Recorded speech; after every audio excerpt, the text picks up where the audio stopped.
बहुत समय पहले की बात है। एक राज्य में प्रतापसेन नाम का राजा शासन करता था।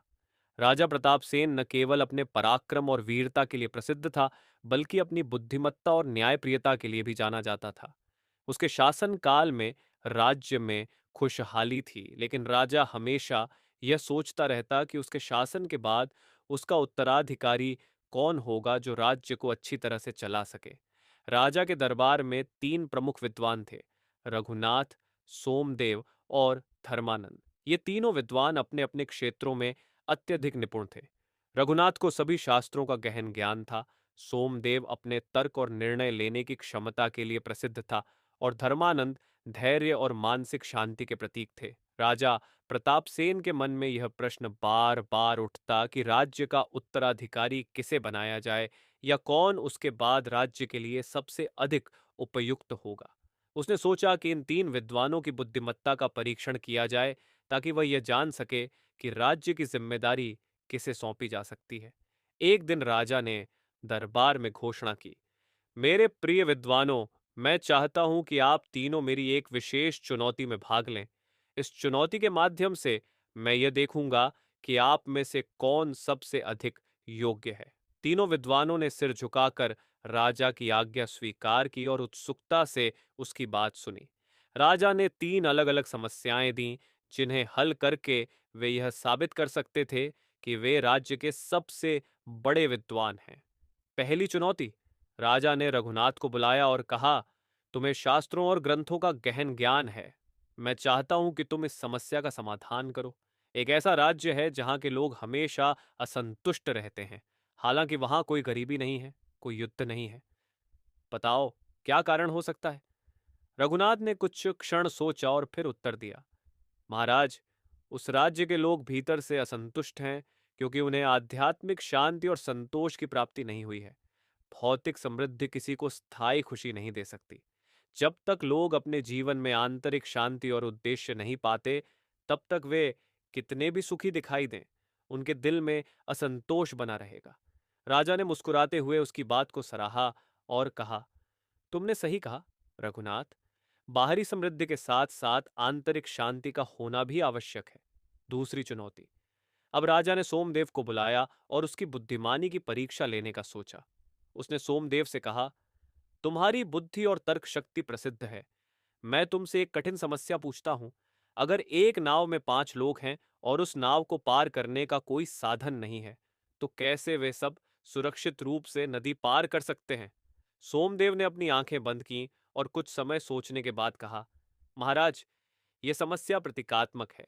जीवन की यात्रा एक नाव की तरह होती है। यदि कोई सही दिशा में सामूहिक प्रयास करता है और हर कोई मिलकर कार्य करता है, तो वे चाहे कितनी भी बड़ी कठिनाई क्यों न हो, उसे पार कर सकते हैं। असल में नाव को चलाने के लिए एकता और सहयोग चाहिए, और वही उनके सुरक्षित पार होने का उपाय है। राजा सोमदेव की तर्क शक्ति से प्रभावित हुआ और कहा, तुमने सच्चाई से उत्तर दिया।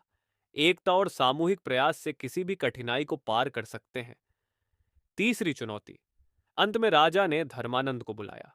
धर्मानंद के धैर्य और शांति के किस्से दूर दूर तक फैले हुए थे। राजा ने उसे परखने के लिए एक कठिन परिस्थिति प्रस्तुत की।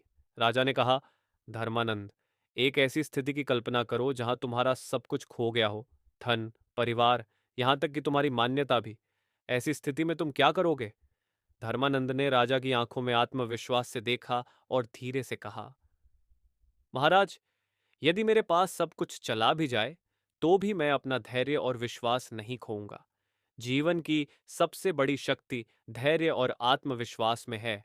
जो व्यक्ति धैर्यवान होता है, वह समय के साथ अपनी खोई हुई चीजें फिर से प्राप्त कर सकता है, और यदि कुछ न भी मिले, तो भी उसका आंतरिक बल उसे गिरने नहीं देगा। राजा ने उसकी बात सुनी और उसकी धैर्यता से गहरा प्रभावित हुआ। उसने कहा, तुम्हारा धैर्य ही तुम्हारी सबसे बड़ी संपत्ति है धर्मानंद। यह वह गुण है जो हर नेता में होना चाहिए। तीनों विद्वानों ने अपनी अपनी चुनौतियों का सामना किया और राजा को अपने गुणों का प्रमाण दिया। राजा प्रताप सेन ने तीनों के ज्ञान, बुद्धि और धैर्य का सम्मान किया, लेकिन अब उसे निर्णय लेना था कि इनमें से कौन सबसे योग्य है। राजा ने एक लंबी सांस ली और कहा, रघुनाथ, तुम्हारा ज्ञान अद्वितीय है। सोमदेव, तुम्हारी बुद्धि किसी से कम नहीं, और धर्मानंद, तुम्हारा धैर्य अतुलनीय है, लेकिन एक अच्छे शासक को इन तीनों गुणों की आवश्यकता होती है। केवल ज्ञान या केवल बुद्धि या केवल धैर्य से कोई राज्य नहीं चला सकता। इसलिए मैं निर्णय लेता हूं कि आप तीनों मिलकर राज्य की जिम्मेदारी संभालें। आप सब मिलकर एकता के साथ राज्य का नेतृत्व करेंगे। तीनों विद्वानों ने राजा के इस निर्णय का स्वागत किया। वे जानते थे कि एकता में ही शक्ति है, और जब तीनों मिलकर राज्य का संचालन करेंगे तो राज्य समृद्ध और सुरक्षित रहेगा। राजा प्रताप सेन ने उन्हें पूरी तरह से भरोसा दिया और राज्य का कार्यभार उनके हाथों में सौंप दिया। इस प्रकार राजा प्रताप सेन ने अपने उत्तराधिकार का प्रश्न सुलझाया, और तीनों विद्वानों के संयुक्त प्रयासों से राज्य ने नई ऊंचाइयां छुईं। राज्य में शांति, समृद्धि और न्याय का नया युग आरंभ हुआ। ये कहानी हमें सिखाती है कि किसी भी बड़े काम को अकेले करना संभव नहीं है। ज्ञान, बुद्धि और धैर्य सभी जरूरी हैं, लेकिन सबसे जरूरी है एकता और सहयोग। जब हम मिलकर काम करते हैं तो हम किसी भी कठिनाई को आसानी से पार कर सकते हैं। दोस्तों, आशा करता हूँ आप सभी को यह कहानी पसंद आई होगी। ऐसी ही और कहानियाँ सुनने के लिए हमारे चैनल को सब्सक्राइब करें और अपने दोस्तों के साथ भी शेयर ज़रूर करें। धन्यवाद।